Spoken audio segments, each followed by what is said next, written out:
Amis des portes logiques, bonjour. Pour cette première vidéo de 2016, j'ai décidé de vous parler d'une porte logique qu'on appelle le OU exclusif et qui est une porte que j'aime beaucoup parce qu'elle permet de faire pas mal de trucs intéressants.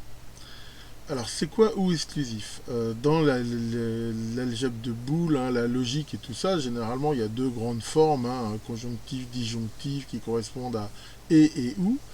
Mais il y a aussi ce OU exclusif. En fait, le OU exclusif, il est plus facile à comprendre parce que dans la vraie vie, on est plus dans le OU exclusif. Au restaurant, c'est fromage ou dessert. On prend le train ou l'avion. C'est généralement exclusif.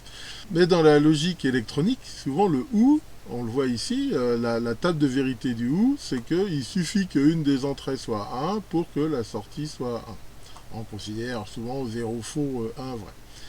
Alors que le XOR, ici, le OU exclusif, on voit que si une des sorties est à 1, la sortie est à 1. Par contre, si les deux sont à 1, c'est à 0. Donc on voit bien que c'est pour ça que c'est exclusif, c'est l'un ou l'autre, mais pas les deux. Contrairement au OU normal. Il existe aussi le XNOR, c'est le même, mais inversé. On voit ici à gauche les différents schémas qu'on retrouve, sachant que moi personnellement, je préfère le premier. Je suis un classique, les schémas américains, je les aime beaucoup. Les trucs à la con là, avec des carrés et des égales, je supporte pas. Maintenant, chacun ses goûts, mais personnellement, j'aime pas du tout. Mais enfin bon, après, il y a différentes normes, différentes de façons. On voit qu'on peut faire un OU exclusif avec plein de portes. Là, ça, je vous ai mis avec des portes NAND. On peut très bien faire un OU exclusif. Enfin, c'est quand même une fonction qui est un petit peu plus complexe à faire qu'un simple OU ou qu'un. Alors bon, il y a dans les circuits discrets qui permettent de faire ça. Le plus célèbre, c'est le 7486 TTL, il y a le 135, en MOS, il y a le 4070. Enfin bon, on en retrouve pas mal. Voyons maintenant un petit peu les applications de ce OU exclusif. Une des applications très intéressantes de OU exclusif, c'est qu'on peut le voir comme un inverseur qui est piloté. Si on regarde attentivement ici la table de vérité du OU exclusif, on voit que on peut la regarder d'une autre façon. C'est de se dire que quand l'entrée X est à 0, on voit que la sortie à O ici est égale à l'entrée Y, alors que quand X est à 1, on voit que la sortie est inversée. Donc ça veut dire qu'on peut le voir comme une porte qui, selon une entrée, inverse ou pas le signal de sortie. Et ça, c'est quelque chose qui est très très intéressant, que j'ai utilisé maintes et maintes fois. Ça va permettre, par exemple, à un générateur d'impulsion d'avoir la sortie normale ou inverse, un périodmètre par exemple, de savoir si on regarde facilement la période haute ou basse, des choses comme ça.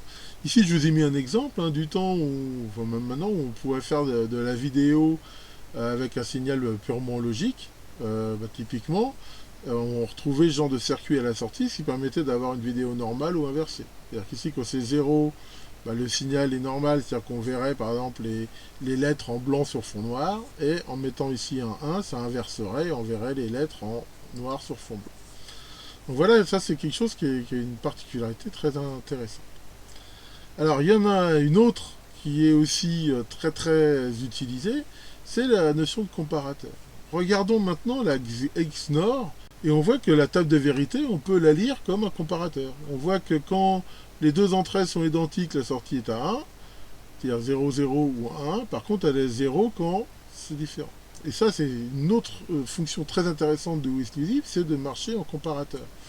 Et on retrouve ça dans des circuits, par exemple ici le 521, le 188, qu'on utilisait beaucoup, par exemple dans les cartes qu'on mettait dans les PC comme décodeur d'adresse, où on mettait sur une des entrées A ici certains bits du bus d'adresse et sur B des cavaliers par exemple, et ça permettait de choisir à quelle adresse la carte répondait par exemple. Donc on va utiliser ça partout où on veut comparer X mots binaires pour voir s'ils sont identiques ou pas. Alors on retrouve aussi notre OU exclusif comme détecteur de phase.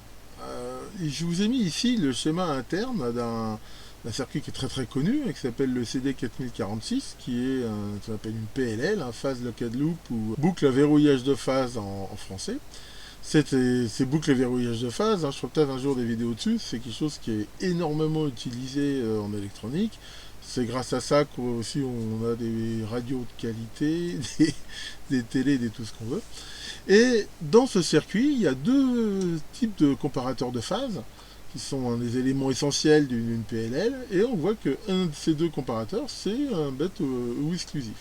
Il y en a un autre qui est un peu plus complexe, qui permet en fait de se déclencher sur le front montant des entrées, qui évite en fait de se loquer éventuellement sur des harmoniques. Enfin bref, c'est dans beaucoup d'utilisations, le phase comparateur 1 marche très bien. Donc ça c'est aussi, on voit une utilité de ce circuit.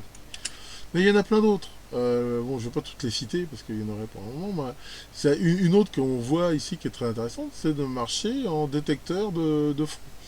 On voit ici que quand il y a un signal, si on décale un petit peu le signal dans le temps grâce à ce réseau ici intégrateur, on voit que en sortie, on aura une impulsion ici à chaque fois qu'il y a un changement d'état, et ici il utilise encore cette fonction un petit peu de comparateur, sachant que la durée de l'impulsion ici sera proportionnelle à la valeur ici du condensateur. Alors ce circuit-là, on peut le voir comme en effet avoir une impulsion à chaque front, on peut aussi le voir comme un doubleur de fréquence quelque part. Parce que on voit que là, si on calcule bien en même temps ici C, on pourrait avoir avec une fréquence de sortie qui est double de celle d'entrée. Une autre particularité de ça, ça permet par exemple de remettre à 50% le duty cycle. Imaginons qu'on a une fréquence d'entrée, on met un circuit comme ça, derrière on remet un diviseur par deux, et ben c'est comme ça qu'on peut normaliser le duty cycle d'une fréquence. Mais là où exclusif, on l'utilise beaucoup dans les additionneurs, demi-additionneurs, full additionneurs, enfin il y a beaucoup d'utilisations, et c'est vraiment une porte sympa.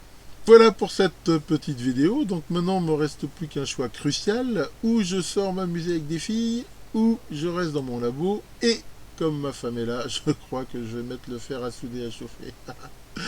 Allez, bonne journée, et à bientôt pour de nouvelles vidéos.